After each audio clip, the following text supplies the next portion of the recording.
Hello lovelies, my name is Eric Addish. Welcome to my YouTube channel. Before I get into the topic of today's video, I just wanted to say a really exciting announcement. I've been accepted as one of the substitute hosts over on the Pagan Perspective. So if you're not already subscribed to that channel, definitely go and do that. And you'll be able to see once a month or whenever the regular host is not able to meet their video, I will be uploading there as well, which is so exciting. I'm so overjoyed to be part of the collab and to get to share my views and things with a wider audience. And so I thought it would be fitting today to, for my own channel, put up a little video response. I say little, I don't know how long this is going to go, we'll see. As a video response to Rich's video regarding flipping the script, where he had questions for his audience. And so I thought, before I record my first video for the collab channel, I would come on here, answer some of his questions, and hopefully these answers will help me to devise my first video for that channel as well. So without further ado, I've got my handy dandy smartphone here, so I'm going to read through the questions. I've gone through and rearranged them to sort of put them all into categories a bit more from the questions that he asked in his video. So we'll start going through them. Now, the first question I've got here is, what was your favourite collab topic for the Pagan Perspective? And my favourite topic, this is really hard, these three questions, these first three questions are really hard because they're all a little bit different. My favourite topic that's been covered was pop culture magic, because I have such a huge investment in that community, and that's definitely something that I advocate for a lot in my local witchy spaces or magical spaces.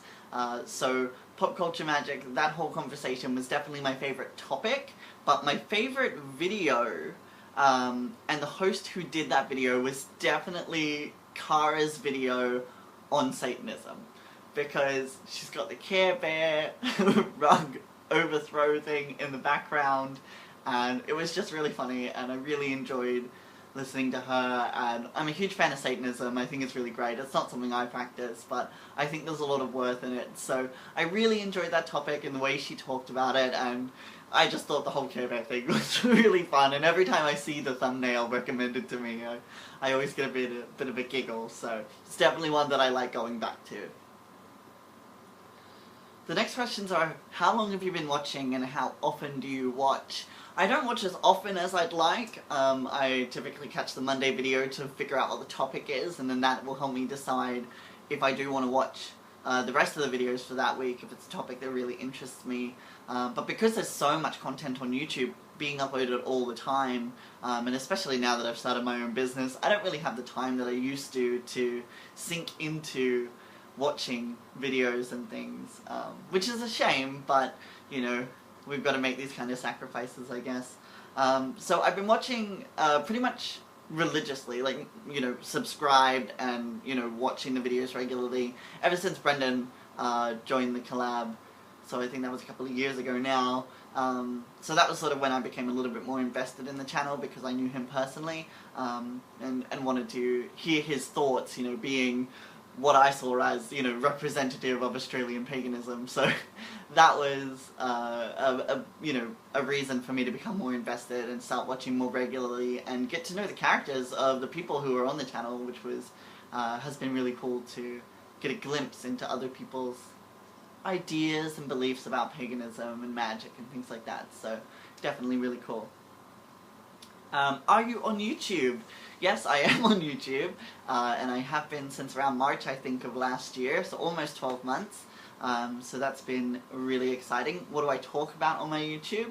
All things magical and mystical. My main focus, though, is pop culture magic, to have resources out there for that topic.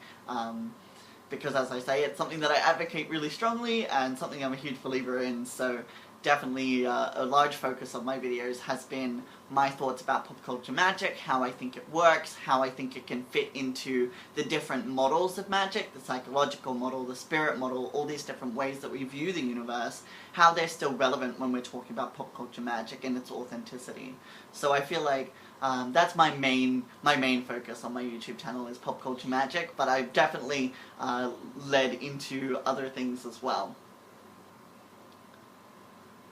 Rich is asking if we script our videos. I do not tend to script my videos very heavily. There is one video that I did script really heavily, and it just didn't do as well as a lot of my more casual videos. So I try to have notes of things that I definitely want to cover in the video, but otherwise I let myself sort of ad-lib and freeform the rest of the words and see what comes out. And sometimes it's awesome and people love it, and sometimes it's just, there's just no payoff, so, you know, it's hit or miss, but that's how I approach it.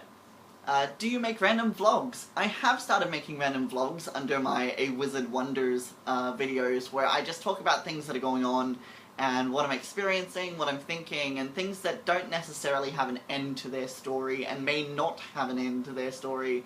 So a lot of these things, you know, I drop them halfway through and never pick them up again, or whatnot, so, yeah, I do make random vlogs, but they're not the main focus of my channel.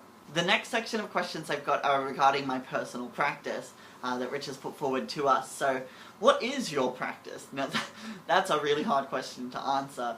My practice is pop culture magic, so I use whatever is popular to me at the time, whether that be the Key of Solomon, or whether that be Digimon. I am open to using whatever I have access to, and whatever's going to work best for the mood that I'm in.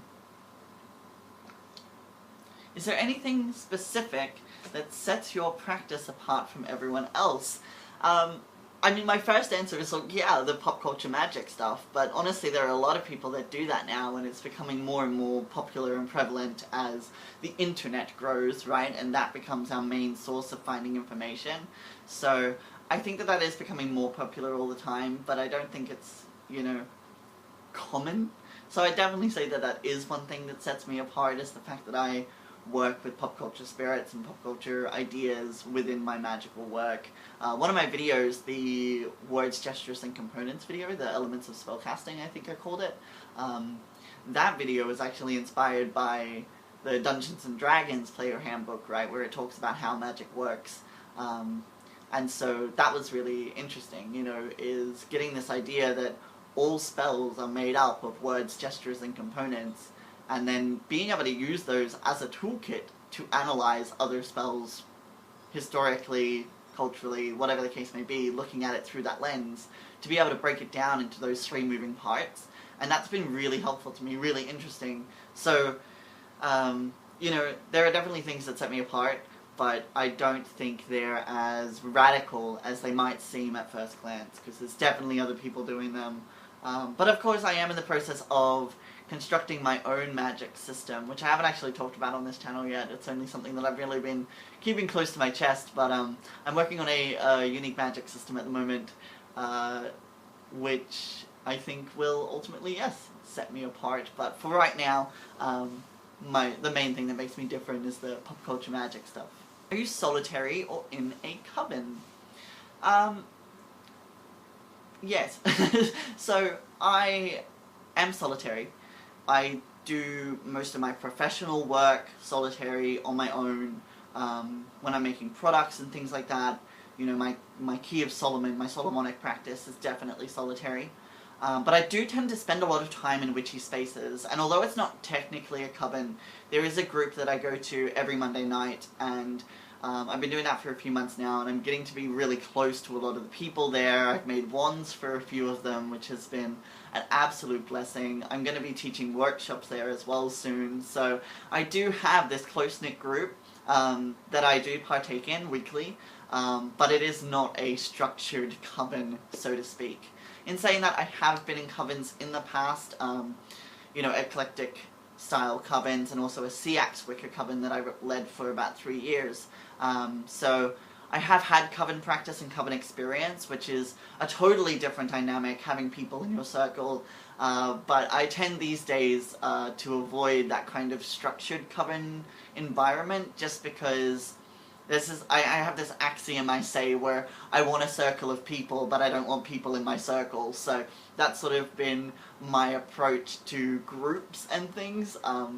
You know, is that this Monday night thing that I do every week is enough for me. It gets me socializing, it gets me around people who are like-minded and building connections and relationships. So for me, that's enough. Like, I don't need that structured coven system on top of that as well. As a preface to his question about being in a coven, he asks, what does a traditional coven mean to you? And if somebody came to me and said, I'm in a traditional coven, I would immediately think British traditional Wicca. When I heard that, that would be my initial thought. And so when people say traditional witchcraft, that's typically what I think of is the British traditional witchcraft. Whereas I know that there's this like whole like tradcraft, whereas in the communities and spaces that I occupy, we tend to call that folkloric witchcraft, rather than traditional witchcraft, because again, it's based more on folklore than that British traditional lineage, right? So that's what I think of, and when I say that I was in those eclectic covens, that's what I mean. They were not British traditional witchcraft. They were, the first one was Hecatean witchcraft, and the second one was Seax Wicca, which is a self-initiate tradition. So it is still a tradition, but it's more eclectic, right? What do you love about coven work, and what would you change? Oh, that's a good question. I think the thing I love most about coven work is having that family unit, right? It's the chosen family kind of thing. And having those people around you who, like, if you broke your leg, they would mow your lawn. Having that closeness, that almost sibling relationship with people is something that I definitely miss from my coven involvement. But, and I guess this falls into things that I would change, is that sometimes these human dynamics are really hard to manage, and getting a group of pagans together, there's this really, I think of it as a toxic idea, this concept of pagan standard time, where nobody feels the need to be on time because they're pagan, and I think that that sounds like some spiritual bypassy type bullshit to me. So I really don't, I do not buy into this whole pagan standard time thing. If you tell me a ritual's at 7 o'clock, it better start at 7 o'clock. So that was a huge issue, is that getting any group of people together, especially when they have excuses like pagan standard time, frustrating, very frustrating, especially when you're trying to lead a group and you're putting time and finances into that group from your own time and pocket. Like, that's really frustrating. So I think that's where my ideas about that comes from. It's not that there's so much like personal drama in groups, it's just more that, like, as a person leading the rituals, when people don't show up or at all, or don't show up until really late, it's just like, what are you doing? How much do you even care about this, that you can't even show up on time? Like, anyway, I'm rambling, I'm getting bitchy, I'm gonna move on to the next question. Is your practice traditional or eclectic? Well, both, again, yeah. When I'm doing the Key of Solomon stuff, and I know you have another question about, like, what have you changed in your practice, or are you strictly by the book? When I'm working Solomonic work, I try to stick to the traditional ideas as much as possible. Obviously, there are things that are not realistic for me to be doing on a regular basis. But I do follow the Key of Solomon as closely to the letter as possible when doing my consecrations and things like this that I do. Obviously the wands that I make do deviate slightly from the Key of Solomon, but I'm going to talk about that more in one of my wand lore videos, I think, that I have planned. So yeah, I try to stick to tradition when I'm practicing in a tradition, but because I occupy so many different magical spaces and practice so many different religions, you know, when I'm in that space, I'm not mixing them, is what I'm trying to say here. I'm not mixing them. If I'm doing Key of Solomon stuff, I'm just doing Key of Solomon stuff. The pop culture magic doesn't come into that. Although the ideas and the principles behind magic seem to be almost universal.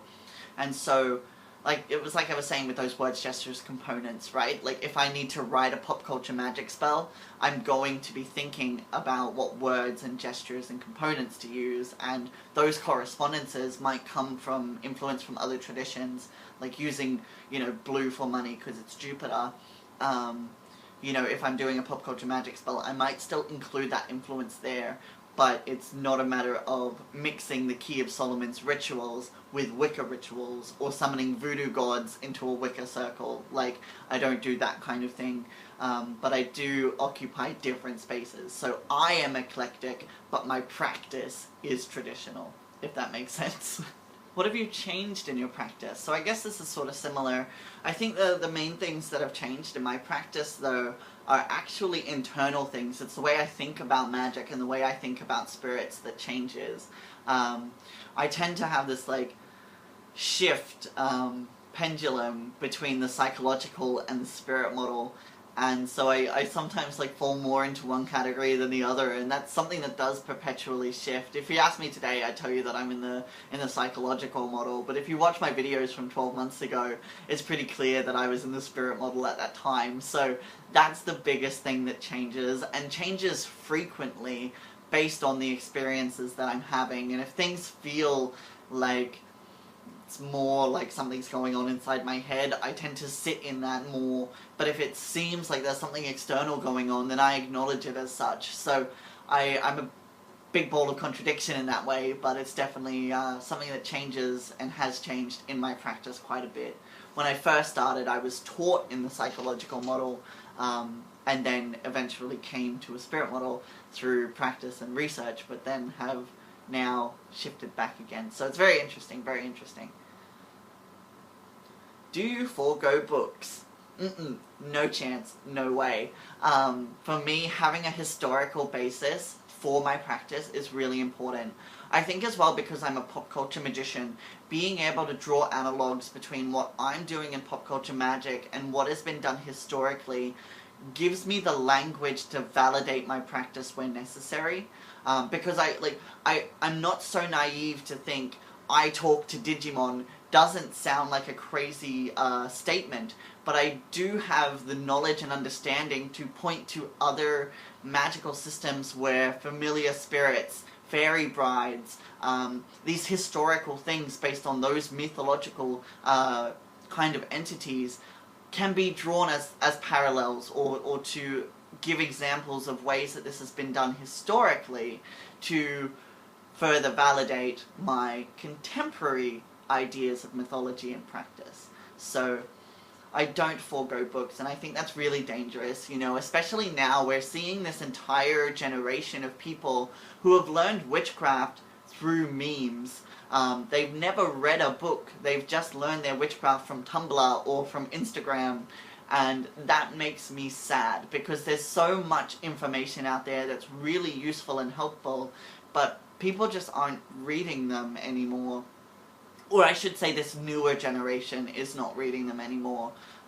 So that's a real shame, you know. I think even the bad stuff you should read, things like Mark Ventimiglia's The Wiccan Read. I think that is such an important book for any witch to read, because it talks about, like, this ad absurdum kind of mentality where he's taken these things to an extreme where they become broken and unmanageable and disgusting in a lot of ways. It's been a long time since I read his book, but I remember just having a huge emotional response to it and being like, I do not agree with the sentiment that you were putting forward, and I do not agree with your historical understanding of where the Wiccan Read even came from. So I do have problems with books, and I don't think that all books are useful, but I think that reading them is useful so that you can sort the wheat from the chaff, so to speak. So yeah, I do not forego books, and I highly encourage an academic approach to witchcraft and Wicca. I'm actually getting this flashback to Kellyanne Maddox, who said, if Christians are the people of the book, then pagans are the people of the library. And I really love that. I definitely think that's true. You know, there's so many people in this community and in these sort of spaces who have that academic fervor and want to learn and want to intellectualize and want to be able to put things into historical context. Or even some of us who want to put things into a psychological context, you know, and take the woo out of it so that we can communicate with people who don't hold those beliefs as well. So, yeah, I think books are really important, especially if you are claiming to be a magical practitioner. Are you a tarot reader? I certainly am. In fact, next weekend, or this weekend coming rather, I'm going to be doing a 2-day event in a local area where I will be reading tarot and Lenormand on both days, and also be teaching a basic rune workshop and also a basic Lenormand workshop. So that's really exciting to be doing as well. So if you are in the Brisbane area and you are interested, it's the Health and Harmony Expo in Caboolture. So definitely check that out and come and play. It'll be a lot of fun and a good way to meet like-minded people. So I definitely encourage that. The last section of the questions are relating to my favorites. This is going to be really hard. My favorite herb, I'm definitely going to say hyssop, probably just because it's really useful. I also really like calamus. It's really versatile. And depending on what paradigm you're in, like I know that the hoodoo voodoo kind of correspondence is very much like love and lust and compelling, but then the Solomonic correspondence for calamus is cleansing and purifying, sort of the same as hyssop. So I like both of those herbs, calamus and hyssop. They're definitely, you know, if I could only have a couple of herbs, they would be on that list, because they are so useful and versatile. And obviously I make my holy water with hyssop, so it's kind of a big one for me. Favorite incense. My favorite incense that I've made is a blend, a Venus incense that I make. It's currently not available on my shop. I'm having some issues with Etsy about what I can and can't sell on there, but they haven't given me any idea of what the actual problem is yet, so I can't fix it. But my Venus incense is delicious. I could eat the whole jar. It also smells really sweet when it's being burned, and it's just a really lovely blend, and definitely my favorite incense, absolutely, 100%. Favorite stone, moonstone. That's a pretty easy one, rainbow labradorite. It's the stone that I work with the most, and I often use it as like my magical signature in spells, just a little bit of moonstone in there, just to say that this spell is from me, sort of thing. So that's a big stone for me, is the moonstone. My favorite tool, hands down, gotta be the wand. As a wandsmith, as a wand maker, I adore wands. They've always captivated my imagination and brought magic out of me. I think I turned my first wand on the lathe with my dad when I was about 11, and I've been interested in wandcraft and wand lore ever since. So I've read a few books on the topic, and like I say, I'm going to make some videos on the topic as well. So I won't talk too much about wands today, but yeah, wands. Easy, hands down, favorite tool. Do you even use that stuff in your practice? 100%. I use my wand, I use my herbs, I use my stones, everything. Gotta have it, love it. I love stuff, you know, I love stuff. And actually, on that note, I've been going through the KonMari method recently, which has been really interesting. I've actually completed now. I've just finished Sentimental a couple days ago, so my whole house has been KonMari'd, so it's really changed my relationship with stuff, but witchcraft stuff was definitely the hardest thing to let go of. And also the hardest thing to, like, determine between versatility and joy. Like what that difference was, and like what I was holding on to just because I was like, oh, it's a green candle, I'll need this one day. So that's been really cool. So my relationship with stuff has changed, but I do definitely still love having stuff and using stuff in my practice. And the last question we have here is, how do you learn? As I said, I'm a big reader, I love books. Definitely encourage the reading of books.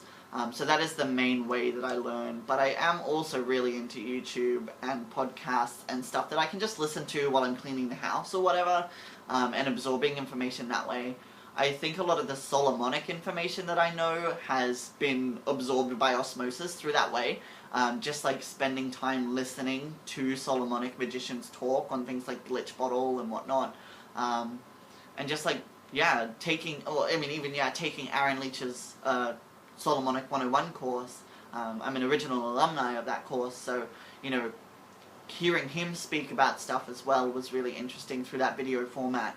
So I think both. I like books, I like videos, you know, I'm not so into workshops, just because, like, with a book or a video, I can just stop right there, make some notes, make sure I understand everything before I move on.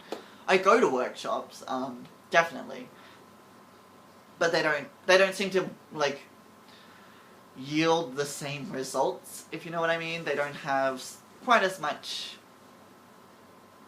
use for me, because everything has to be remembered, and after 10 years in the craft, like, I know so much stuff and don't know where it came from, so that's not really helpful to me anymore.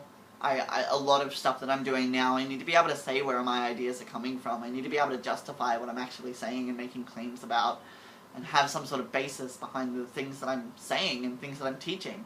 So just being like, oh, someone once told me this thing, is not really useful anymore unless I actually have a note of who said it, when, and why.